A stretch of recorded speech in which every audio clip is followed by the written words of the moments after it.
future service by all of us needs us to take action now. I will introduce the next two participants without a break in between.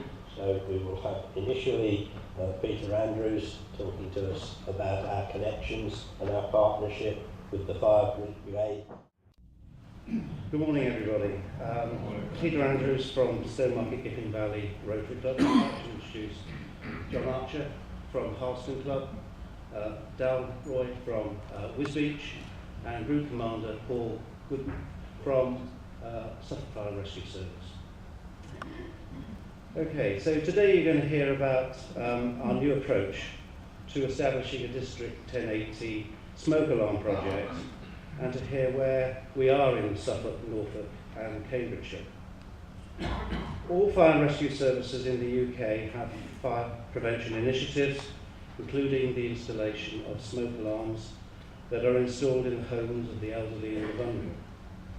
Suffolk, Norfolk and Cambridgeshire are no exception to that, and they supply and fit smoke alarms free of charge to the qualifying recipients. And so funding for smoke alarm schemes is now under continuous review.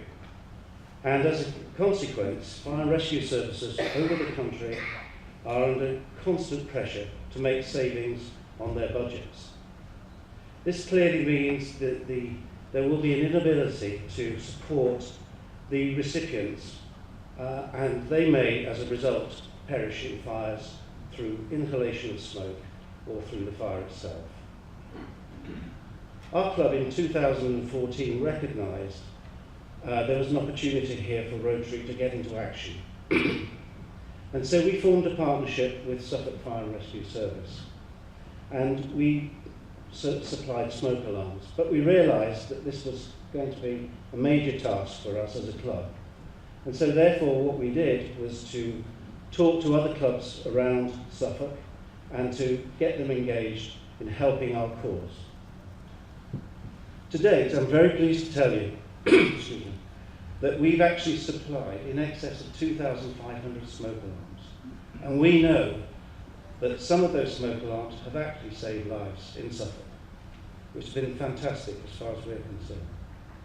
And they've been installed in Suffolk, but the demand continues and constantly will continue, particularly in the area of the sensory alarms for recipients with hearing loss.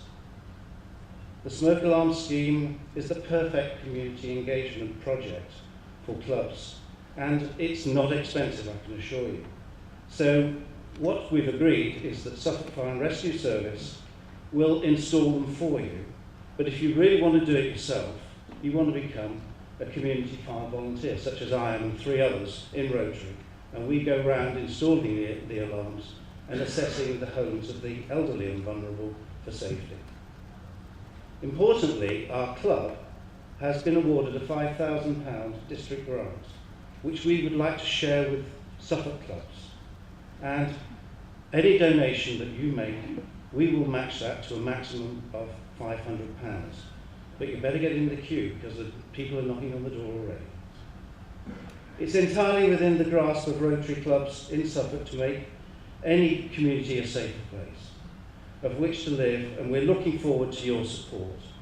And I would ask you to visit us in the unit outside, and you will see that wonderful Ford Ranger in red, and we'll talk about that a little bit later on. Pop along to a small event where a few Rotary people are getting together, is what my manager told me.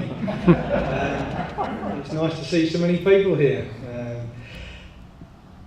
I made a few notes, which you'd expect me to do, being organised and being from the fire service. If I brought my glasses, I may be able to read them.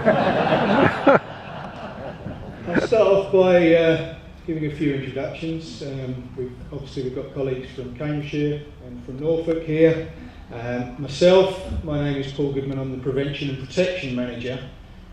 In old money, that is fire safety in commercial premises and community fire safety in the homes. So I run those 2 departments on behalf of Suffolk Fire and Rescue Service. Mick Lowe, who's over in the corner there, just standing up, is the genius that managed to drive the vehicle in and reverse it in through the very small gap under the close watchful eye of Peter and myself. I say I because I had both of mine closed. I think Peter had one of his closed, but Mick managed to get it in. Mick's been in for 37 years, so has vast experience as a firefighter. He's now one of our practitioners and one of the people alongside our volunteers like Peter and several others, hopefully more after today, that go into homes and undertake safer home visits and do an invaluable job for Suffolk Fire and Rescue Service and the people of Suffolk. And also in Cambridgeshire and Norfolk and all around the country. You know, we have a vast array of partners and volunteers which we rely heavily on.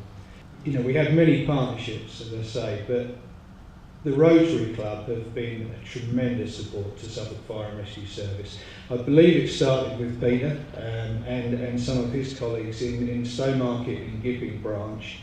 The money they've provided over the years has undoubtedly saved lives. If you look at the fire service colleagues in the room, there is quite a bit of experience here, but I would wager that these smoke alarms are still saving more lives than we are. And that's how powerful that message is. The other thing that the money provides is, as the social care sector has become more under challenge, less funded, less resourced, it's provided things like misting systems for people that can't escape premises, to provide them with, it's like a sprinkler system, fire retardant bedding, and as you've heard, smoke alarms, sensory alarms for the hard of hearing.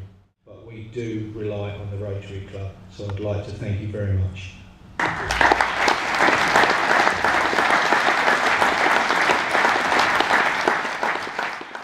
Okay, you've all seen the red truck outside, and we were given the opportunity to contribute towards that. And so 8 Rotary clubs and the district conduct team dipped their hands very generously into their pockets, and we have paid for the wrapping of that vehicle out there. And I'd very much like to ask Paul to come forward, and I'll present him with a cheque for that.